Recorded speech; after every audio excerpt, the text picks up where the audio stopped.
स्वागत है आपका यस न्यूज़ कर्नाटक एक्सप्रेस में। मैं आपके साथ सुफियान हूं। आइए आज की खबर पर नजर डालते हैं।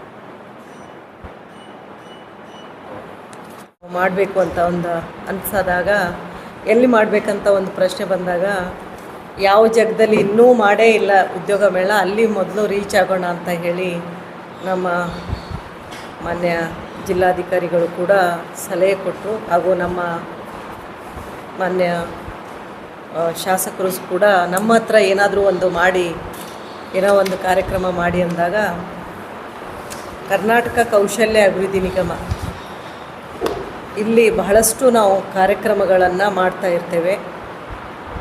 ಯುವ ಜನತೆಯ ಸಮೃದ್ಧಿಗಾಗಿ ಮಾನ್ಯ ಮುಖ್ಯಮಂತ್ರಿಗಳಾದ ಶ್ರೀ ಸಿದ್ದರಾಮಯ್ಯ ಸರ್ ಅವರು ಹಾಗೂ ಮಾನ್ಯ ಉಪಮುಖ್ಯಮಂತ್ರಿಗಳಾದ ಶ್ರೀ DK ಶಿವಕುಮಾರ್ ಸರ್ ಅವರು ಭಾಳಷ್ಟು ಯೋಜನೆಗಳನ್ನು ರೂಪಿಸಿಕೊಟ್ಟಿದ್ದಾರೆ. ಅದರಲ್ಲಿ ಮಾನ್ಯ ನಮ್ಮ ಇಲಾಖಾ ಸಚಿವರಾದ ಶ್ರೀ ಶರಣ್ ಪ್ರಕಾಶ್ ಪಾಟೀಲ್ ಸರ್ ಅವರು ಯುವ ನಿಧಿ ಮಕ್ಕಳಿಗೆ ಏನಾದರೂ ಮಾಡಬೇಕು, ಯುವ ಜನತೆಗಾಗಿ ಏನಾದರೂ ಮಾಡಬೇಕು ಅಂತ ಹೇಳಿ ಈ ನಿರುದ್ಯೋಗ ನಿವಾರಣೆಯನ್ನು ಹೋಗಲಾಡಿಸಲು ಒಂದು ಪ್ರಯತ್ನವನ್ನು ಮಾಡಬೇಕಂತ ನಾವು ಉದ್ಯೋಗ ಮೇಳವನ್ನು ಒಂದು ಮಾಡಬೇಕು ಅಂತ ಅಂದಾಗ ನಾನು ಕೂಡ ನಮ್ಮ ಮಾನ್ಯ ಜಿಲ್ಲಾ ಮಂತ್ರಿಗಳಾದ ಶ್ರೀ MB ಪಾಟೀಲ್ ಸರ್ ಅವರಿಗೆ ಕೇಳಿದಾಗ ಮಾಡಿ ನೀವು ಉದ್ಯೋಗ ಮೇಳ ಅಂತ ಒಂದು ಸಲಹೆಯನ್ನು ಕೂಡ ಕೊಟ್ಟರು. ಕರ್ನಾಟಕ ಕೌಶಲ್ಯ ಅಭಿವೃದ್ಧಿ ನಿಗಮದಲ್ಲಿ ಭಾಳಷ್ಟು ಕಾರ್ಯಕ್ರಮಗಳು ಕೌಶಲ್ಯತೆ ಬಗ್ಗೆ ಭಾಳ ಒತ್ತನ್ನು ನಾವು ನೀಡ್ತಾ ಇದ್ದೀವಿ. ಆ ಕೌಶಲ್ಯತೆ ಪಡೆದುಕೊಂಡವರಿಗೂ ಮೇಲೆ ಉದ್ಯೋಗ ಅದಕ್ಕೂ ಕೂಡ ನಾವು ಬಹಳ ಒತ್ತನ್ನು ನೀಡ್ತೇವೆ. ಈ ಕೌಶಲ್ಯ ಅಭಿವೃದ್ಧಿ ಯಾಕಂದರೆ ಕೌಶಲ್ಯ ಅಭಿವೃದ್ಧಿ ಅಂದರೆ ಭಾಳಷ್ಟು ಜನ ಕೇಳ್ತಾರೆ, ಏನು ಮಾಡ್ತೀರಾ ಮೇಡಮ್ ಅಂತ. ಕೌಶಲ್ಯ ಅಭಿವೃದ್ಧಿ ಅಂದರೆ ಏನು? ನಾವು ಯಾವುದೇ ಒಂದು ಕೆಲಸ ಮಾಡಿದರೂ ಅದು ಎಲ್ಲದರಲ್ಲೂ ಕೌಶಲ್ಯತೆ ಇರುತ್ತೆ. ಮಾತನಾಡೋದು ಕೌಶಲ್ಯತೆ, ಓದುವುದು ಒಂದು ಚೆನ್ನಾಗಿ ಓದಿ ಅದನ್ನು ಒಳ್ಳೆಯವಾಗಿ ಭಾಷಣ ಮಾಡೋದು ಒಂದು ಕೌಶಲ್ಯತೆ, ಆಡುವುದು ಒಂದು ಕೌಶಲ್ಯತೆ, ಒಂದು ಯಾವುದೇ ಒಂದು ವೃತ್ತಿಯಲ್ಲಿ ಪರಿಣಿತಿ ಆಗುವುದು ಅದು ಕೌಶಲ್ಯತೆ. ಈ ನಿಟ್ಟಿನಲ್ಲಿ ಕೌಶಲ್ಯ ಅಭಿವೃದ್ಧಿ ನಿಗಮವು ಭಾಳಷ್ಟು ಕೆಲಸ ಮಾಡ್ತಾಯಿದೆ. ಎಲ್ಲೋ ಒಂದು ಕಡೆ ಕೌಶಲ್ಯ ಅಂದರೆ ಭಾಳಷ್ಟು ಜನ ಒಂದು ಓದು ಮುಗಿದ ತಕ್ಷಣ ಬೇಕು ನಮಗೆ ಸ್ಕಿಲ್ಲು, ಯಾವುದ್ಯಾವುದು ಉದ್ಯೋಗ ಪಡಿಬೇಕಾದ್ರೆ ಸ್ಕಿಲ್ ಬೇಕು ಅಂತ ಹೇಳ್ತಾರೆ. ಆವಾಗ ಇಲ್ಲ, ಬೇರೆ ದೇಶಗಳ ಜಗತ್ತಿನಲ್ಲಿ ಬೇರೆ ದೇಶಗಳಲ್ಲಿ ನೋಡಿದಾಗ ಆ ದೇಶಗಳಲ್ಲಿ ಕೌಶಲ್ಯತೆಯು ಶಾಲಾ ಮಟ್ಟದಲ್ಲೇ ಕೌಶಲ್ಯತೆಯನ್ನು ಶುರು ಮಾಡ್ಕೊತಾರೆ. ಈಗ ನಾವೇ ಸೆಪ್ಟೆಂಬರಲ್ಲಿ ಲಿಯಾನ್ ಫ್ರಾನ್ಸಿಗೆ ಹೋದಾಗ ಜಪಾನ್ ಮತ್ತು ಕೊರಿಯಾದಲ್ಲಿ ಭಾಳಷ್ಟು ಮಕ್ಕಳು ಈ ಕೌಶಲ್ಯ ಸ್ಪರ್ಧೆಯಲ್ಲಿ ಒಂದು ಪ್ರಶಸ್ತಿಯನ್ನು ಗಳಿಸಿದರು, ಪ್ರೈಸನ್ನು ಗಳಿಸಿದರು. ಯಾಕೆ ಅಂತ ಕೇಳಿದಾಗ ಅವ್ರದ್ದು ಏನು ಶಾಲೆ ಇರುತ್ತಲ್ಲ, 1ನೇ ತರಗತಿಯಿಂದನೇ ಅವರಿಗೆ ಕೌಶಲ್ಯತೆ ಬಗ್ಗೆ ಪ್ರತಿಯೊಂದು ಓದುವುದು ಕೌಶಲ್ಯತೆ ರೀತಿಯಲ್ಲಿ ಸ್ಕಿಲ್ ಬೇಸ್ಡ್ ಎಜುಕೇಷನ್ ಇದೆ ಅಂತ ಅವರು ಹೇಳಿದಾಗ ನಾವು ಕೂಡ ಈ ವರ್ಷ ಒಂದು ಹೊಸ ಪ್ರಯತ್ನವನ್ನು ಕೂಡ ಮಾಡಿದ್ದೀವಿ. ಅದು ನನ್ನ ವೃತ್ತಿ ನನ್ನ ಆಯ್ಕೆ ಅಂತ ಹೇಳಿ ಒಂದು ಮಾನ್ಯ ಮುಖ್ಯಮಂತ್ರಿಗಳು ಈ ಸಲ ನಮ್ಮ ಬಜೆಟಲ್ಲೂ ಕೂಡ ಘೋಷಣೆ ಮಾಡಿದ್ದಾರೆ. ಅಂದರೆ 8ನೇ ತರಗತಿಯಿಂದ ಮಕ್ಕಳಿಂದ ಈಗ ಹೆಂಗೆ ನಾವು computer education LKG UKG first ಸ್ಟ್ಯಾಂಡರ್ಡಿಂದನೇ ನಾವು ಕಂಪ್ಯೂಟರ್ ಬೇಕು ಅಂತ ಹೇಳಿ ಓದ್ತಾ ಇದ್ದೀವಿ. ಅದೇ ರೀತಿ ಕೌಶಲ್ಯತೆ ಕೂಡ ಅದರ ಬಗ್ಗೆ ಅರಿವು ಕೂಡ ನಾವು 8th ಸ್ಟ್ಯಾಂಡರ್ಡ್ 9th 10th ಈ ರೀತಿಯಾಗಿ ಎಲ್ಲ ಮಕ್ಕಳಿಗೂ ಇಲ್ಲಿಂದನೇ ಓದುವ ಮಟ್ಟದಲ್ಲಿಂದನೇ ಬರಬೇಕು ಅಂತ ಹೇಳಿ ನನ್ನ ವೃತ್ತಿ ನನ್ನ ಆಯ್ಕೆ ಅಂತ ಒಂದು ಘೋಷಣೆ ಮಾಡಿದ್ದೀವಿ. ರಾಜ್ಯದಲ್ಲಿ 2.3 ಲಕ್ಷ ಮಕ್ಕಳಿಗೆ ಈ ಕೌಶಲ್ಯತೆ ಅರಿವು ಕೂಡ ಮೂಡಿಸಲು ಒಂದು ಮುಂದಿನ ದಿನಮಾನದಲ್ಲಿ ಯೋಜನೆ ಕೂಡ ನಾವು ಹಾಕ್ಕೊಂಡಿದ್ದೀವಿ. ಈ ನಿಟ್ಟಿನಲ್ಲಿ ಒಂದು ಪೈಲಟ್ ಪ್ರಾಜೆಕ್ಟ್ ಅಂತಾರಲ್ಲ, ಹಾಗೆ ಎಲ್ಲ ಜಿಲ್ಲೆಯಲ್ಲೂ ನಾವು ಕೆಲವೊಂದು ಶಾಲೆಗಳಲ್ಲಿ ನಾವು ಈ ಪ್ರಯತ್ನವನ್ನು ಮಾಡಿದ್ವಿ. ಇಲ್ಲಿ ನಮ್ಮ ವಿಜಯಪುರದಲ್ಲೂ ಕೂಡ ಜಳಕಿಯಲ್ಲಿ, ಆಮೇಲೆ ನಿಡಗುಂದಿಯಲ್ಲಿ, ವಿಜಯಪುರ ಸಿಟಿಯಲ್ಲಿ ಕೆಲವೊಂದು ಸರ್ಕಾರಿ ಶಾಲೆಯಲ್ಲಿ ನನ್ನ ವೃತ್ತಿ ನನ್ನ ಆಯ್ಕೆ ಈ ಪುಸ್ತಕದ ಒಂದು ಅರಿವು ಕೂಡ ಅಂದರೆ ಕೌಶಲ್ಯತೆ ಅರಿವು ಕೂಡ ನಾವು ಮೂಡಿಸಿದ್ದೀವಿ. ಇದನ್ನು ಮುಂದಿನ ದಿನಮಾನದಲ್ಲಿ ನಾವು ದೊಡ್ಡ ಮಟ್ಟದಲ್ಲಿ ಎಲ್ಲ ಮಕ್ಕಳಿಗೆ ತಲುಪಿಸುವ ಒಂದು ಪ್ರಯತ್ನ ಕೂಡ ಮಾಡ್ತೇವೆ. ಈ ಶಾಲೆ ಆದಮೇಲೆ ಕಾಲೇಜ್ ಹಂತದಲ್ಲೂ ಕೂಡ ನಾವು ಮಕ್ಕಳಿಗೆ ಕಲಿಕೆ ಜೊತೆ ಕೌಶಲ್ಯ ಏನು ಕಲಿತಾರಲ್ಲ ಅದರ ಜೊತೆ ಕೌಶಲ್ಯ ಜೊತೆ ಸ್ಕಿಲ್ ಎಟ್ ಕಾಲೇಜ್, ಆ ರೀತಿಯಾಗಿ ನಾವು ಕಾಲೇಜ್ ಹಂತದಲ್ಲೂ ಕೂಡ ನಾವು ಈ ಕೌಶಲ್ಯತೆಯನ್ನು ಕೂಡ ಕಲಿಸ್ಬೇಕು ಅಂತ ಹೇಳಿ ನಮ್ಮ ಒಂದು ಕಲಿಕೆ ಜೊತೆ ಕೌಶಲ್ಯ ಅಂತ ಈ ವರ್ಷ ನಮ್ಮ ಅಕ್ಕಮಹಾದೇವಿ ಯೂನಿವರ್ಸಿಟಿಯಲ್ಲಿ ನಾವು ಈ ಒಂದು ಇಂಟ್ರೊಡ್ಯೂಸ್ ಮಾಡಿದ್ದೀವಿ. ಹೋದ ವರ್ಷ ನಾವು ಕಲ್ಯಾಣ ಕರ್ನಾಟಕ ಭಾಗದಲ್ಲಿ ಮತ್ತು ಬೆಂಗಳೂರು ಕರ್ನಾಟಕ ಆ ಕಡೆ ಮಧ್ಯ ಕರ್ನಾಟಕ ಭಾಗದಲ್ಲಿ ಒಂದಿಷ್ಟು ಯೂನಿವರ್ಸಿಟಿಗಳನ್ನು ತೆಗೆದುಕೊಂಡಿದ್ವಿ. ಈ ಸಲ ನಾವು ವುಮೆನ್ ಯೂನಿವರ್ಸಿಟಿ ಇಲ್ಲಿ ಅಕ್ಕಮಹಾದೇವಿ ಯೂನಿವರ್ಸಿಟಿಯಲ್ಲಿ ಕೂಡ ಈ ಕಲಿಕೆ ಜೊತೆ ಕೌಶಲ್ಯ ಇದರಲ್ಲಿ ಒಂದು ಸೆಮೆಸ್ಟ್ರಲ್ಲಿ 50 ಗಂಟೆ ಅವರಿಗೆ ಅಡೋಬ್ ಆಗಲಿ, ಮೈಕ್ರೋಸಾಫ್ಟ್ ಆಗಲಿ, ಟ್ಯಾಲಿ ಆಗಲಿ ಈ ರೀತಿಯಾಗಿ ಒಂದು ಕೌಶಲ್ಯತೆಯನ್ನು ನಿಪುಣತೆಯನ್ನು ಆಗಲು ನಾವು ಒಂದು ಪ್ರಯತ್ನವನ್ನು ಮಾಡ್ತಾಯಿದ್ದೀವಿ. ಇದೇ ನಿಟ್ಟಿನಲ್ಲಿ ಇನ್ನು ಭಾಳಷ್ಟು ನಮ್ಮ ಇಲಾಖೆಯಲ್ಲಿ ಯಾಕೆ ಹೇಳ್ತಾ ಇದ್ದೀನಿ ಅಂದರೆ, ಇದು ನಾನು ಭಾಳ ದಿನ ಆದಮೇಲೆ ಒಂದು ಪತ್ರಿಕಾಗೋಷ್ಠಿಯನ್ನು ಮಾಡ್ತಾ ಇರೋದ್ರಿಂದ ಒಂದಿಷ್ಟು ನಮ್ಮ ಇಲಾಖೆ ವಿಷಯ ಒಂದು ಹೇಳಬೇಕಾಗತ್ತೆ. ಉದ್ಯೋಗ ಮೇಳ ಏನಕ್ಕೆ ಬೇಕಾಗುತ್ತಂತ ಇದ್ರ ಜೊತೆಗೆ ಯಾಕಂದರೆ ನಾನು ಹೇಳಬೇಕಾಗತ್ತೆ. ಇದರೊಂದಿಗೆ ನಾವು ಭಾಳಷ್ಟು ಯುವ ನಿಧಿ ಮಕ್ಕಳಿದ್ದಾರೆ ನಮ್ಮ ಪ್ರತಿಯೊಂದು ಜಿಲ್ಲೆಯಲ್ಲಿ ಒಂದು 6,000 to 8,000 ಯುವ ನಿಧಿ ಮಕ್ಕಳು ನೋಂದಣಿ ಮಾಡ್ಕೊಂಡಿರ್ತಾರೆ. ಅವರಿಗೆ ನಿರುದ್ಯೋಗ ನಿವಾರಣೆ ಆಗಲು 2 ಕಾರ್ಯಕ್ರಮಗಳು, ಒಂದು ಈ ಉದ್ಯೋಗ ಮೇಳ ಮಾಡುವುದರ ಮೂಲಕ ಅವರು ಭಾಗವಹಿಸ್ಬೋದು, ಇನ್ನೊಂದು ನಮ್ಮಲ್ಲೇ ಒಂದು ಇಂಡಸ್ಟ್ರಿಯಲ್ ಲಿಂಕೇಜ್ ಕಾರ್ಯಕ್ರಮ ಅಂತ ಒಂದಿದೆ. ಅಂದರೆ ನಾವು ಪ್ರತಿಯೊಂದು ಇಂಡಸ್ಟ್ರಿಗಳನ್ನು ಆಹ್ವಾನ ಮಾಡಿಬಿಟ್ಟು ನೀವು ಇಂಡಸ್ಟ್ರಿಗೆ ಏನು ಬೇಕು ಅಂತ ಅವರಿಗೆ ಯಾವ ರೀತಿಯಾದ ಕೌಶಲ್ಯತೆ ಉಳ್ಳ ಪದವೀಧರರು ಅಥವಾ ಯುವ ಜನತೆಯೋ ಯುವಕರೋ ಬೇಕು, ಯುವತಿಯರು ಬೇಕು, ಅದೇ ರೀತಿಯಾಗಿ ನೀವು ಟ್ರೈನಿಂಗ್ ಕೊಡಿ. ಆ ಟ್ರೈನಿಂಗ್ ಕೊಟ್ಟ ಮೇಲೆ ನೀವು ಅವರನ್ನು ಪ್ಲೇಸ್ ಮಾಡಿ, ಮೀನ್ಸ್ ಟ್ರೈನಿಂಗ್ ಪ್ಲಸ್ ಪ್ಲೇಸ್ಮೆಂಟು ಆ ಇಂಡಸ್ಟ್ರಿಗಳೇ ಮಾಡಬೇಕು. ಈ ರೀತಿಯಾಗಿ ನಾವು ಕಾರ್ಯಕ್ರಮಗಳನ್ನು ಹಮ್ಮಿಕೊಂಡಿದ್ದೀವಿ. ಇದು ಬಿಟ್ಟು ಇದೇ ವರ್ಷ ನಾವು ನಮ್ಮ ಮಾನ್ಯ ಮುಖ್ಯಮಂತ್ರಿಗಳು ಕೂಡ ಒಂದು ಘೋಷಣೆ ಮಾಡಿದ್ದಾರೆ, ನಮ್ಮ ಪಾರಂಪರಿಕ ಮತ್ತು ಪ್ರಾದೇಶಿಕ ಕೌಶಲ್ಯತೆಗಳು ಕೂಡ ಉಳಿಬೇಕು. ಯಾಕಂದರೆ ಮುಂದಿನ ಪೀಳಿಗೆಗಳು ನಮ್ಮ ಪಾರಂಪರಿಕ ಕೌಶಲ್ಯತೆಗಳು ಏನೇನು ಇರ್ತವೆ, ಎಕ್ಸಾಂಪಲು ಈಗ ಬಿದಿರಿ ವರ್ಕ್ ಮಾಡಲಿ, ನೇಕಾರರಾಗಲಿ, ಬುಟ್ಟಿ ಮಾಡೋದಾಗಲಿ ಅಥವಾ ಕಸೂತಿ ಮಾಡೋದಾಗಲಿ, ಯಾವುದೇ ಮಣ್ಣಿನ ಗಡಿಗೆ ಮಾಡೋದಾಗಲಿ, ಮುಂದಿನ ಯುವ ಪೀಳಿಗೆ ಇದನ್ನು ತೆಗೆದುಕೊಂಡು ಹೋಗಬೇಕು ಅಂತ ಹೇಳಿ ಅದನ್ನು ಕೂಡ ನಾವು ಒಂದು ಒತ್ತು ನೀಡಿ ಪಾರಂಪರಿಕ ಕೌಶಲ್ಯತೆಗಳು ಕೂಡ ಈ ವರ್ಷ ನಾವು ಅದನ್ನು ಕೂಡ ಶುರು ಮಾಡ್ತಾಯಿದ್ದೀವಿ. ಇದ್ರ ಜೊತೆ ಪ್ರಾದೇಶಿಕ ರೀಜ್ನಲ್ ವೈಸ್ ಕೌಶಲ್ಯತೆಗಳು ಇರ್ತವೆ. ಎಕ್ಸಾಂಪಲ್ ಚನ್ನಪಟ್ಟಣ ಅಂತ ಹೋದರೆ ಗೊಂಬೆ ಬರುತ್ತೆ, ಆಮೇಲೆ ಬಾಗಲಕೋಟೆಗೆ ಹೋದರೆ ಸೀರೆಗಳು ಬರ್ತವೆ. ಆ ರೀತಿಯಾಗಿ ಪ್ರಾದೇಶಿಕ ಕೌಶಲ್ಯತೆಗಳು ಯಾವುದ್ಯಾವುದು ಸ್ಕಿಲ್ಗಳಿದ್ದಾವೆ ಅದನ್ನು ಕೂಡ ನಾವು ಎತ್ತಿ ಹಿಡಿತಾ ಇದ್ದೀವಿ. ಇದರೊಂದಿಗೆ ಇನ್ನೊಂದಿಷ್ಟು ಭಾಳಷ್ಟು ಹಲವಾರು ಕಾರ್ಯಕ್ರಮಗಳು ಕೂಡ ಮಾಡ್ತಾಯಿದ್ದೀವಿ. ನಾವು ಈ ಉದ್ಯೋಗ ಮೇಳ ಮಾಡೋದು ನಾನು ನಮ್ಮ ಶಾಸಕರಿಗೂ ಭಾಳಷ್ಟು ದಿನ ನಮ್ಮ ಕ್ಷೇತ್ರದಲ್ಲಿ ಒಂದು ಏನಾದರೂ ಮಾಡಬೇಕು ಅಂದಾಗ ಸರಿ ಸರ್ ಒಂದು ಉದ್ಯೋಗ ಮೇಳ ಮಾಡೋಣ ಅಂತ ಹೇಳಿದ್ವಿ. ಅದಕ್ಕೆ ವಿಜಯಪುರದಲ್ಲಿ ನಿಮ್ಮ ಎಲ್ಲರೂ ಪ್ರಶ್ನೆ ಇರಬೇಕು, ವಿಜಯಪುರ ಅಲ್ಲದೆ ಯಾಕೆ ಚಡ್ಚಣಲ್ಲಿ ಮಾಡ್ತಾ ಇದ್ದಾರೆ ಅಂತ ಹೇಳಿ. ಇದು ಏನಂದರೆ ಇದು ಒಂದು ಸಣ್ಣ ಉದ್ಯೋಗ ಮೇಳ, ಅಂದರೆ ಒಂದು ಮಧ್ಯಮ ಗಾತ್ರದ ಉದ್ಯೋಗ ಮೇಳ. ವಿಜಯಪುರದಲ್ಲಿ ಮಾಡಬೇಕಾದ್ರೆ ನಾವು ದೊಡ್ಡ ಬೃಹತ್ ಗಾತ್ರದ ಉದ್ಯೋಗ ಮೇಳ ಮಾಡಬೇಕಾಗತ್ತೆ. ಅದಕ್ಕೆ ನಾವು ಹೋದ ಸಲ ಟೈಮ್ ಕೂಡ ಕೇಳಿದ್ವಿ, ಆದರೆ SSLC PUC ಎಕ್ಸಾಮ್ ಇರೋದ್ರಿಂದ, ಸೀರೀಸ್ ಆಫ್ ಬೇರೆ ಬೇರೆ ಎಕ್ಸಾಮ್ ಇರೋದ್ರಿಂದ ನಮಗೆ ವೆನ್ಯೂ ಸಿಗೋಕ್ಕೆ ಟೈಮ್ ಆಯಿತು. ಆಮೇಲೆ ಬೇರೆ ಬೇರೆ ಇದಕ್ಕೆ ನಮಗೆ ಜಾಗ ಸಿಗಲಿಲ್ಲ. ಹಾಗಾಗಿ ಈಗ ಸದ್ಯಕ್ಕೆ ನಾವು ಒಂದು ಚಡ್ಚಣ್ಣಲ್ಲಿ ಮಾಡೋಣ. ಆ ಭಾಗದಲ್ಲಿ ಎಂದೂ ನಾವು ಉದ್ಯೋಗ ಮೇಳ ಮಾಡಿಲ್ಲ. ಒಂದು ಅಲ್ಲಿ ಆ ಭಾಗದ ಮಕ್ಕಳಿಗೆ ಒಂದು ಉದ್ಯೋಗ ಮಾಡಿ ಮುಂದಿನ ದಿನಮಾನದಲ್ಲಿ ನಮಗೆ ಜಿಲ್ಲಾ ಅಧಿಕಾರಿಗಳು ಕೂಡ ಹೇಳಿದರು, ಮೇಡಮ್ ನೀವು ಇಲ್ಲೇ ಒಂದು ವಿಜಯಪುರದಲ್ಲಿ ಮಾಡಿ ಒಂದು ದೊಡ್ಡ ಪ್ರಮಾಣದಲ್ಲಿ ಅಂತ ಅವರು ಕೂಡ ಒಂದು ಹೇಳಿದಾಗ ಒಂದು ಒಳ್ಳೆಯ ಒಂದು ಬೃಹತ್ ಪ್ರಮಾಣದಲ್ಲಿ ಮುಂದಿನ ದಿನಮಾನದಲ್ಲಿ ಮಾಡೋಣ ಅಂತ ಹೇಳಿಕೊಂಡು ಈಗ ಈ ಉದ್ಯೋಗ ಮೇಳದಲ್ಲಿ ಏನು ಚಡ್ಚಣ್ಣಲ್ಲಿ ನಮಗೆ ಈಗಾಗಲೇ ಸುಮಾರು 40 ಕಂಪ್ನಿಗಳು ರಿಜಿಸ್ಟರ್ ಆಗಿದ್ದಾವೆ. ಕೆಲವೊಂದು ಕಂಪ್ನಿಗಳು ಹುಬ್ಬಳ್ಳಿಯಿಂದ ಬಂದಿದ್ದಾರೆ, ಕೆಲವೊಂದು ಇಲ್ಲಿ ಬೆಂಗಳೂರಿಂದ ಬಂದಿದ್ದಾರೆ, ಕೆಲವರು ಗುಲ್ಬರ್ಗದಿಂದ ಇದ್ದಾರೆ, ಕೆಲವೊಬ್ಬರು ಇಲ್ಲೇ ಲೋಕಲ್ ಅವರು ಇದ್ದಾರೆ. 40 ಕಂಪ್ನಿಗಳು ರಿಜಿಸ್ಟರ್ ಆಗಿದ್ದಾರೆ. ಆಮೇಲೆ ಅವ್ರು ಕೊಟ್ಟಿರೋ ಡೇಟಾ ಪ್ರಕಾರ SSLC ಹಿಡಿದು ಡಿಗ್ರಿವರೆಗೂ ಕೇಳಿದ್ದಾರೆ. ಕೆಲವೊಬ್ಬರು BE ಡಿಪ್ಲೊಮಾ ಅಂದಿದ್ದಾರೆ, ಕೆಲವೊಬ್ಬರು PUC ಅಂದಿದ್ದಾರೆ, ಕೆಲವೊಬ್ಬರು SSLC ಅಂತ ಹೇಳಿದ್ದಾರೆ. ಈ ರೀತಿಯಾಗಿ ಬೇರೆ ಬೇರೆ ಏನು ಕೋರ್ಸನ್ನು ಮಾಡಿದವ್ರಿಗೆ ಎಲ್ಲರಿಗೂ ಅವರು ಇಲ್ಲಿ ಕೇಳಿದ್ದಾರೆ.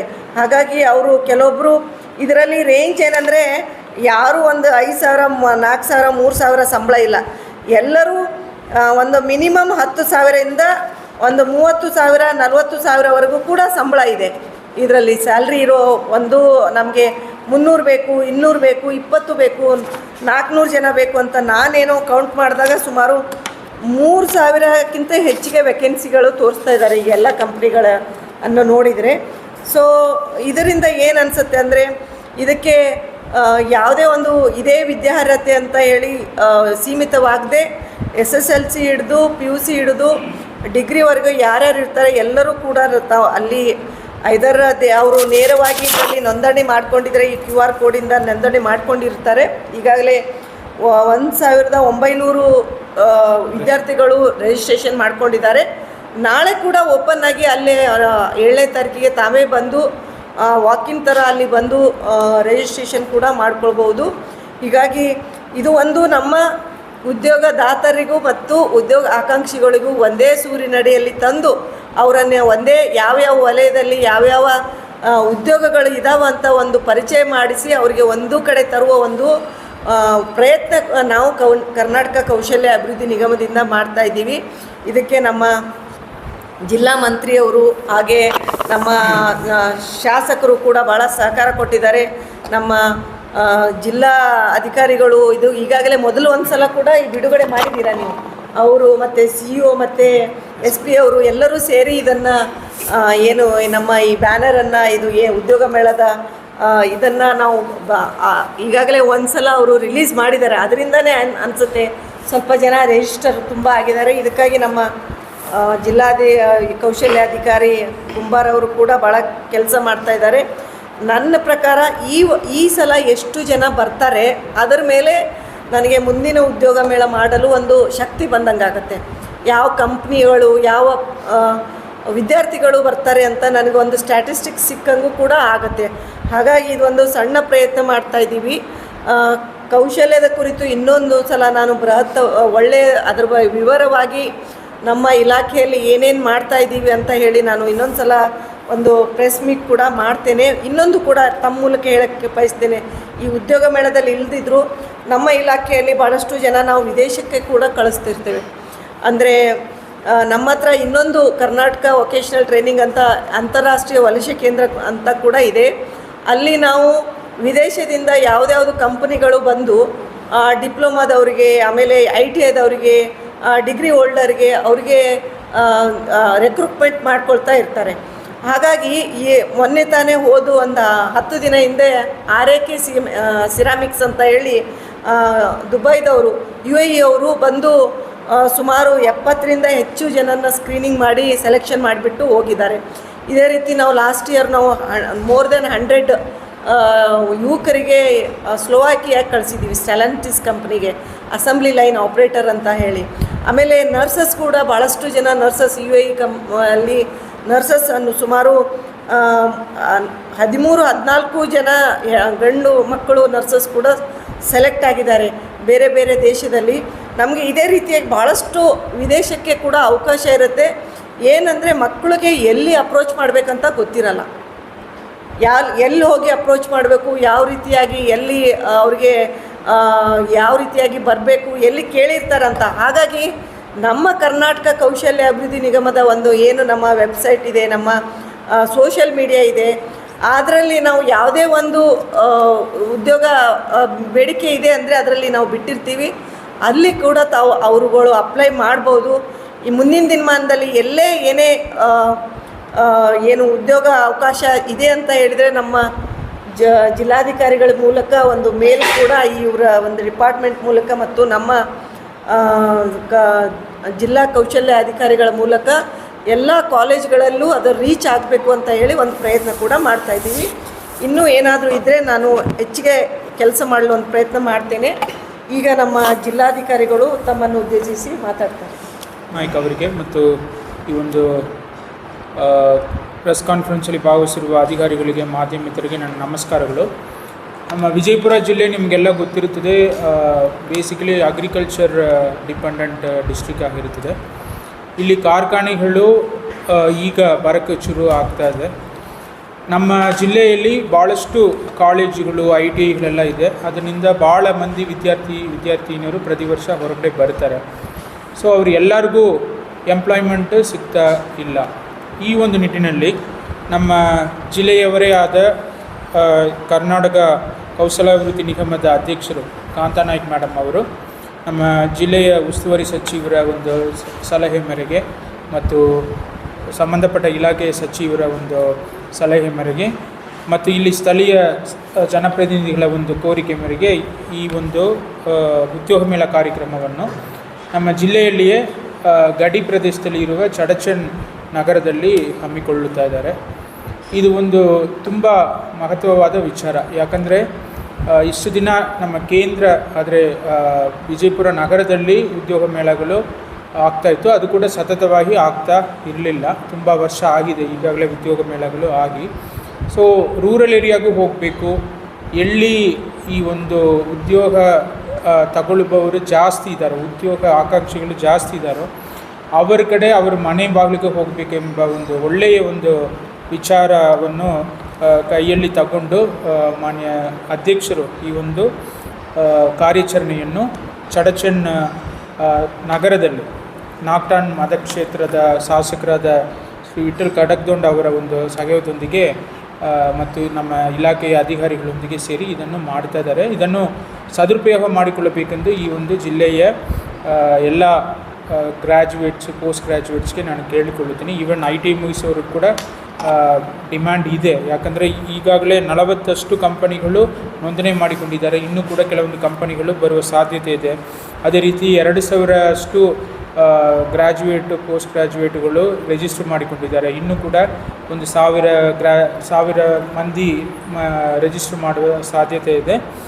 ಆದ್ದರಿಂದ ಇದನ್ನು ನೋಡಿ ಈಗಾಗಲೇ ಮೇಡಮ್ ಅವರು ಹೇಳಿದಾಗ ಈ ಒಂದು ಉದ್ಯೋಗ ಮೇಳ ಚಡಚಣೆಯಲ್ಲಿ ಮಾಡುವಾಗ ನಮಗೆ ಗೊತ್ತಾಗುತ್ತೆ, ಒಂದು ಕಡೆ ಈ ಲೈಕ್ ಎಂಪ್ಲಾಯ್ಮೆಂಟ್ ಕೇಳುವವರದು ಯಾವ ರೀತಿ ಇಂಟ್ರೆಸ್ಟ್ ಇದೆ, ಯಾವ್ಯಾವ ಕಂಪನಿಗೆ ಹೋಗುವ ಆಸಕ್ತಿ ಇದೆ ಅಂತ ಹೇಳಿ. ಅದೇ ರೀತಿ ಇನ್ನೊಂದು ಕಡೆ ಡಿಮ್ಯಾಂಡ್ ಹೇಗಿರುತ್ತದೆ, ಇಂಡಸ್ಟ್ರಿ ಡಿಮ್ಯಾಂಡ್ ಯಾವ್ಯಾವ ಕೋರ್ಸಿಗಿರುತ್ತದೆ, ಯಾವ ರೀತಿ ಸಾಫ್ಟ್ ಸ್ಕಿಲ್ ಇರುವವರಿಗೆ ಡಿಮ್ಯಾಂಡ್ ಜಾಸ್ತಿ ಇದೆ, ಅದ್ರ ಬಗ್ಗೆ ಕೂಡ ತಿಳ್ಕೊಳ್ಳೋಕ್ಕೆ ನಮಗೆ ಈ ಒಂದು ಉದ್ಯೋಗ ಮೇಳ ಒಂದು ಅವಕಾಶ ಕಲ್ಪಿಸಿಕೊಡುತ್ತದೆ. ಸೊ ಮುಂದಿನ ದಿನಗಳಲ್ಲಿ ಒಂದು ಬೃಹತ್ ಉದ್ಯೋಗ ಮೇಳವನ್ನು ನಾವು ಜಿಲ್ಲೆಯ ಕೇಂದ್ರ ಸ್ಥಾನವಾಗಿರುವ ವಿಜಯಪುರ ನಗರದಲ್ಲಿ ನಾವು ಹಮ್ಮಿಕೊಳ್ಳುತ್ತೀವಿ. ಈಗಾಗಲೇ ಅದಕ್ಕೆ ನಾವು ಎಲ್ಲ ಚರ್ಚೆಗಳನ್ನು ಕೂಡ ಮಾಡಿದ್ದೀವಿ. ಜಿಲ್ಲೆಯ ಜನಪ್ರತಿನಿಧಿಗಳು ಇದ್ರ ಬಗ್ಗೆ ಕೂಡ ಭಾಳಷ್ಟು ಕಾಳಜಿ ವಹಿಸಿದ್ದಾರೆ. ಸೊ ಆದ್ದರಿಂದ ಈ ಒಂದು ಉದ್ಯೋಗ ಮೇಳ ಏನು ಚಡಚಣೆಯಲ್ಲಿ ನಡೆಯಲಿದೆ ಅದಕ್ಕೆ ಹೆಚ್ಚಿನ ಸಂಖ್ಯೆಯಲ್ಲಿ ಎಲ್ಲರೂ ಬಂದು ಈ ಒಂದು ಕಾರ್ಯಾಚರಣೆಯನ್ನು ಸದುಪಯೋಗ ಮಾಡಿಕೊಳ್ಳಬೇಕು ನಾನು ಕೋರಿಕೊಳ್ಳುತ್ತೀನಿ. ಅದೇ ರೀತಿ ಇದನ್ನು ಆಯೋಜಿಸಿರುವ ನಮ್ಮ ಕರ್ನಾಟಕ ಕೌಶಲಾಭಿವೃದ್ಧಿ ನಿಗಮದ ಅಧ್ಯಕ್ಷರಾದ ಕಾಂತಾ ನಾಯ್ಕ್ ಮೇಡಮ್ ಅವರಿಗೆ ನಾನು ವಿಶೇಷವಾದ ಒಂದು ಧನ್ಯವಾದಗಳನ್ನು ಕೂಡ ನಾನು ಹೇಳಿಕೊಳ್ಳುತ್ತೀನಿ. ಇಂಡಿಯಾ ಕ್ರೆಡಿಟ್ ಪ್ರೈವೇಟ್ ಲಿಮಿಟೆಡು ಬೆಂಗಳೂರಿಂದ ಬಂದಿದೆ. ಹುಬ್ಬಳ್ಳಿಯಿಂದ RNS ಟ್ರಕ್ ಅಂತ ಅವರು ಬಂದಿದ್ದಾರೆ. ಇನ್ನೊಂದು ನವಭಾರತ್ ಫರ್ಟಿಲೈಸರ್ ಹುಬ್ಬಳ್ಳಿಯಿಂದ ಬಂದಿದ್ದಾರೆ. ಆಮೇಲೆ ನಾರಾಯಣ್ ಕೇರ್ಸ್ ಅಂತ ಹೇಳಿ ಇಲ್ಲಿ ವಿಜಯಪುರದವರಿದ್ದಾರೆ. ಆಮೇಲೆ ಬೆಂಗಳೂರಿಂದ ಲಯಮ್ ಗ್ರೂಪ್ಸ್ ಸೋರ್ಸಿಂಗ್ ಪಾರ್ಟ್ನರ್ ಅಂತ ಅವರು ಬಂದಿದ್ದಾರೆ. ಆಮೇಲೆ ಸನ್ ಬ್ರೈಟ್ ಅಂತ ಹೇಳಿ ಬೆಂಗಳೂರಿಂದ ಅವರು ಬಂದಿದ್ದಾರೆ. ಪವರ್ ಸೊಲ್ಯೂಷನ್ ಅಂತ. ಕೆಲವೊಬ್ಬರು ಬರೀ ಡಿಪ್ಲೊಮಾ ಮತ್ತು ಇಂಜಿನಿಯರ್ಸ್ ಬೇಕು ಅಂತ ಹೇಳಿ ಕೆಲವೊಬ್ಬರು 1-2 ಕಂಪ್ನಿಗಳು ಬಂದಿದ್ದಾವೆ. ಇದು ಯಾವುದಂದರೆ ವೈಟ್ ಬೋರ್ಡ್ ಟೆಕ್ನಾಲಜಿ, ಇವ್ರಿಗೆ ಡಿಪ್ಲೊಮಾ ಮತ್ತು ಇಂಜಿನಿಯರ್ಸ್ ಬೇಕು. ಸೊ ಅವರು ಕೂಡ ಬಂದಿದ್ದಾರೆ. ಆಮೇಲೆ ಇಲ್ಲಿ ಸನ್ ಗ್ರೋ ಗ್ರೀನ್ ಸೋಲಾರ್ ಅಂತ ಹೇಳಿ ಇವರು ಕೂಡ ಬೆಂಗಳೂರಿಂದ ಇವರಿದ್ದಾರೆ. ಇದು ಅಲ್ಲದೆ ಎಷ್ಟೊಂದು ಕಂಪ್ನಿಗಳಿದ್ದಾವೆ, ನಾನು ಹೇಳೋದು ಮರ್ತ್ಬಿಟ್ಟೆ. ಕೆಲವೊಂದು ಕಂಪ್ನಿಗಳಿಗೆ ಭಾಳಷ್ಟು ಜನ ಬೇಕಾಗಿರ್ತಾರೆ. ಏನಂದರೆ ಅವ್ರಿಗೆ ಮಕ್ಕಳು ಅಲ್ಲಿ ಬೆಂಗಳೂರಿಗೆ ಹೋಗಿ ಕೆಲಸ ಮಾಡಲ್ಲ ಅಂತ ಹೇಳ್ತಿರ್ತಾರೆ. ಹಾಗಾಗಿ ಕೆಲವೊಂದು ಮಕ್ಕಳು ಬಂದಾಗ ಅಲ್ಲಿ ಬಂದಾಗ ನಮಗೆ ರಿಕ್ವೈರ್ಮೆಂಟ್ ಏನಂತ ಹೇಳಿ ಗೊತ್ತಾಗುತ್ತೆ. ಅವ್ರುಗಳನ್ನು ಕೂಡ ನಾವು ಮುಂದಿನ ದಿನಮಾನದಲ್ಲಿ ಎಲ್ಲ ಮಕ್ಕಳ ಯಾವುದ್ರ ರೀತಿಯಾಗಿ ಅವ್ರದ್ದು ರಿಕ್ವೈರ್ಮೆಂಟ್ ಇದೆ ಅದನ್ನು ಪ್ರಕಾರ ನಾವು ಇದನ್ನು ತರ್ತೀವಿ. 16ನೇ ತಾರೀಕಿಗೆ ಏಪ್ರಿಲ್ 16ಕ್ಕೆ ಬೃಹತ್ ಉದ್ಯೋಗ ಮೇಳ ಗುಲ್ಬರ್ಗದಲ್ಲಿ ಮಾಡ್ತಾಯಿದ್ದೀವಿ. ಅದಕ್ಕೆ ಮಾನ್ಯ ಮುಖ್ಯಮಂತ್ರಿಗಳು ಬರ್ತಾಯಿದ್ದಾರೆ. ಅದು ಡಿವಿಷನಲ್ ವೈಸ್ ಮಾಡ್ತಾಯಿದ್ದೀವಿ. ಅಂದರೆ ಕಲ್ಯಾಣ ಕರ್ನಾಟಕ ಭಾಗದಿಂದ ಒಂದು ಡಿವಿಷನಲ್ ಮಟ್ಟದಲ್ಲಿ, ವಿಭಾಗೀಯ ಮಟ್ಟದಲ್ಲಿ ಒಂದು ಉದ್ಯೋಗ ಮೇಳ 16ನೇ ತಾರೀಕಿಗಿದೆ. ಅದು ಆದಮೇಲೆ ಮತ್ತೆ ಇಲ್ಲಿ ಬೇಗ ಮಾಡೋಕ್ಕೆ ಆಗಲ್ಲ. ಯಾಕಂದರೆ ಒಂದು ಡಿವಿಷನಲ್ ಇದು ಗುಲ್ಬರ್ಗ ಮತ್ತು ವಿಜಯಪುರ ಹತ್ತಿರ ಇರೋದ್ರಿಂದ ಒಂದಿಷ್ಟು ಜನ ಒಂದು ಸ್ವಲ್ಪ ಗ್ಯಾಪ್ ಇದ್ದೇ ಇರಬೇಕು ಅಂತ ಹೇಳಿ ಅದನ್ನು ಮುಗಿದ ಮೇಲೆ ಮುಂದಿನ ದಿನಮಾನದಲ್ಲಿ ನಾವು 1-2 ತಿಂಗಳಲ್ಲಿ ಒಂದು ಯೋಜನೆಯನ್ನು ಹಾಕ್ಕೊಡ್ತೀವಿ. ಇದರಲ್ಲಿ ಗುಲ್ಬರ್ಗದಲ್ಲಿ ಕೂಡ ಈ ಮಕ್ಕಳು, ನಮ್ಮ ಮಕ್ಕಳು, ಇಲ್ಲಿ ಯಾರಿಗೆ ಅವಕಾಶ ಸಿಗಲ್ಲ ಅಲ್ಲಿ IT-BT ಕಂಪ್ನಿಗಳು ಬರ್ತವೆ, ಬೇರೆ ಬೇರೆ ಕಂಪ್ನಿಗಳು ಬರ್ತವೆ. ನಾನು ಇಲ್ಲಿ ಯಾರಿಗೆ ಸಿಕ್ಕಿರಲ್ಲ ಅವರು ಅದನ್ನು ಹತಾಶೆಗೊಳ್ಳದೆ ಗುಲ್ಬರ್ಗಕ್ಕೆ ಬಂದು ಅವರು ಕೂಡ ಅಲ್ಲಿ ಕೂಡ ಭಾಗವಹಿಸ್ಬೋದು. ಅವ್ರಿಗೆ ಈಗಲೂ ಇಲ್ಲಿಂದನೇ ಆಹ್ವಾನ ಮಾಡ್ತೀನಿ. ಇಲ್ಲಿ ಬಂದವರು ಮತ್ತು ಮಕ್ಕಳಿಗೆ ಇಲ್ಲಿ ಯಾರಾದರೂ ಬರೋಕ್ಕೆ ಆಗದೆ ಇರೋರು ಅಲ್ಲಿ ಕೂಡ ಬಂದು ರಿಜಿಸ್ಟ್ರೇಷನ್ ಮಾಡ್ಕೋಬೋದು. ನಮ್ಮ ಕೌಶಲ್ ಕಾರ್ ಪೋರ್ಟಲ್ ಅದಿದೆ, ಸ್ಕಿಲ್ ಕನೆಕ್ಟ್ ಪೋರ್ಟಲು, ಅದರಲ್ಲಿ ಅವರು ನೋಂದಣಿ ಮಾಡ್ಕೋಬೋದು. ಈಗಾಗಲೇ ನೋಂದಣಿ ಪ್ರೊಸೆಸ್ ಅಲ್ಲಿ ಕೂಡ ಶುರು ಇದೆ. ಅಲ್ಲಿ ಮೋರ್ ದೆನ್ 200 ಕಂಪ್ನೀಸ್ಗಳು ಬರೋ ನಿರೀಕ್ಷೆ ಇದೆ. ಹಾಗಾಗಿ ಅಲ್ಲಿ ಕೂಡ ಎಲ್ಲ ಮಕ್ಕಳು ಭಾಗವಹಿಸ್ಬೋದು. ಇಲ್ಲಿ ಜಿಲ್ಲೆಯವರು ಎಲ್ಲರೂ ಭಾಗವಹಿಸೋದಾ ಅಥವಾ ಬರೀ ತಾಲೂಕಿಗೆ ಸರ್? ಇಲ್ಲ, ಈ ಜಿಲ್ಲೆಯವರು, ಇದು ಜಿಲ್ಲೆಯವರು ಎಲ್ಲರೂ ಭಾಗವಹಿಸ್ಬೋದು. ಅದಕ್ಕೆ ಇದು ಜಿಲ್ಲಾಡಳಿತ ಮತ್ತು ಕರ್ನಾಟಕ ಕೌಶಲ್ಯ ಅಭಿವೃದ್ಧಿ ನಿಗಮ ಅಂದರೆ ಎಲ್ಲರೂ ಬರ್ಬೋದು. ಯಾರ್ಯಾರಿಗೆ ಬೇಕಾಗುತ್ತೆ ಎಲ್ಲರೂ ಬರ್ಬೋದು. ಯಾವುದೇ ಉದ್ಯೋಗ ಮೇಳದಲ್ಲಿ ಸೀಮಿತ ಇಲ್ಲ. ಈವನ್ ಗುಲ್ಬರ್ಗದಲ್ಲೂ ಕೂಡ, ಕಲಬುರಗಿಯಲ್ಲೂ ಕೂಡ ಅಲ್ಲೇ ವಿಭಾಗೀಯ ಮಟ್ಟದಲ್ಲಿ ಮಾಡ್ತಾಯಿದ್ದೀವಿ. ಆದರೆ ಅವರು ನೀವು ಬೆಳಗಾಂದಿಂದ ಬಂದಿದ್ದೀವಿ, ಈಗ ಬಿಜಾಪುರದಿಂದ ಬಂದಿದ್ದೀವಿ ಅಂದರೆ ಇಲ್ಲ ಅಂತ ಹೇಳಲ್ಲ. ನಾವು ಎಲ್ಲರಿಗೂ ಭಾಗವಹಿಸ್ತಾರೆ, ಅಲ್ಲೂ ಕೂಡ ಭಾಗವಹಿಸ್ತಾರೆ. ಇಲ್ಲಿ ಯಾರು ಭಾಗವಹಿಸ್ಬೋದು, ಆದರೆ ಜಾಸ್ತಿ ದೂರ ಇರೋದ್ರಿಂದ ಯಾರೂ ಬರಲ್ಲ. ಯೂಶಲಿ ಎಲ್ಲ ನಮ್ಮ ಸ್ಥಳೀಯ ಮಕ್ಕಳೇ ಬರೋದು ಜಾಸ್ತಿ, ಬೇರೆ ಕಡೆ ಎಲ್ಲ. 1900 ಆಗಿದೆ. ಈಗ ಇನ್ನೂ ಎಕ್ಸ್ಪೆಕ್ಟೆಡ್ ಇದೆ 1881. ಇದು ನಿನ್ನೆ ಪ್ರಕಾರ ಡೇಟಾ. ನಿನ್ನೆ ಇನ್ನೂ 2000 ಮೇಲೆ ಆಗ್ತಾರೆ. ನಾವು 3000 ತನಕ ನಿರೀಕ್ಷೆ ಇದೆ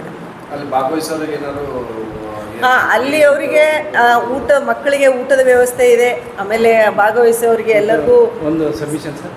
ಈಗ DC KSRTC ಅವರಿಗೆ ಬಸ್ಸಿನ ವ್ಯವಸ್ಥೆ ಸ್ವಲ್ಪ ಮಾಡೋಂಥ ಒಂದು ಲೆಟರ್ ಕೊಟ್ಟಿದ್ದೀನಿ ಸರ್. ಅವರ ಮಾತಾಡಿದ್ದೀನಿ ಸರ್. ಬಿಜಾಪುರದಿಂದ ಚಡ್ಚಣ, ಇಂಡಿಯಿಂದ ಚಡ್ಚಣ ಮತ್ತು ಶಿಂದಿಗಿಂದ ಚಡ್ಚಣ ಒಂದು ಲೆಟರ್ ಕೊಟ್ಟು ಅವ್ರು ಕೂಡ ಫಾಲೋಅಪ್ ಮಾಡಿ ಒಂದು ಹೆಚ್ಚಿನ ಪ್ರಮಾಣದಾಗ ಅವತ್ತು ಬಸ್ಸಿನ ವ್ಯವಸ್ಥೆ ಮಾಡಿರಿ ಅಂತ ಹೇಳಿ ಅವ್ರಿಗೆ ಆಯ್ತು ಮಾಡ್ತೀನಿ ಅಂತ ಹೇಳಿದ್ರು ಸರ್. ಆಮೇಲೆ ಮಕ್ಕಳಿಗೆ ಊಟದ ವ್ಯವಸ್ಥೆ ಇದೆ, ಅಲ್ಲಿ ಬಂದ ಎಂಪ್ಲಾಯರಿಗೂ ಊಟ ವ್ಯವಸ್ಥೆ ಇದೆ. ಸೊ ಬೆಳಿಗ್ಗೆ 10 ಗಂಟೆಗೆ ಪ್ರೋಗ್ರಾಮ್ ಇನಾಗ್ರೇಷನ್ ಇರುತ್ತೆ. ತಾವು ಕೂಡ ಎಲ್ಲರೂ ಬರಬೇಕು. ಅದಕ್ಕೆ ನಮ್ಮ ಜಿಲ್ಲಾಧಿಕಾರಿಗಳಿರ್ತಾರೆ, ನಮ್ಮ ಶಾಸಕರು ಇರ್ತಾರೆ, ನಮ್ಮ ಮಾನ್ಯ ಮಂತ್ರಿ ಸಚಿವರಿಗೂ ಕೂಡ ನಾವು ಆಹ್ವಾನ ಮಾಡಿದ್ದೀವಿ. ಅವರು ಬರುವ ನಿರೀಕ್ಷೆ ಇದೆ ನಮ್ಗೆ. ಹಾಗಾಗಿ ತಾವು ಕೂಡ ಇದಕ್ಕೆ ಇನಾಗ್ರೇಷನ್ ಕಾರ್ಯಕ್ರಮಕ್ಕೆ ಬರಬೇಕು. ಯಾವುದೇ ಹೊಸ ಸುದ್ದಿಯನ್ನ ನೋಡಲು ನಮ್ಮ S-News ಕರ್ನಾಟಕ ಎಕ್ಸ್‌ಪ್ರೆಸ್ನ ನೋಡ್ತಾ ಇರಿ. ಹಾಗೆ ನಮ್ಮ ಚಾನೆಲ್ನ ಸಬ್ಸ್ಕ್ರೈಬ್ ಮಾಡಿ, ಬಾಜು ಇರುವ ಬೆಲ್ ಐಕಾನ್ ಅನ್ನ ಕ್ಲಿಕ್ ಮಾಡಿ. ಹಾಗೆ ನಮ್ಮ ಚಾನೆಲ್ನ ಲೈಕ್ ಮಾಡಿ, ಶೇರ್ ಮಾಡಿ. ನಮ್ಮ ನಡೆ ಸತ್ಯದ ಕಡೆ.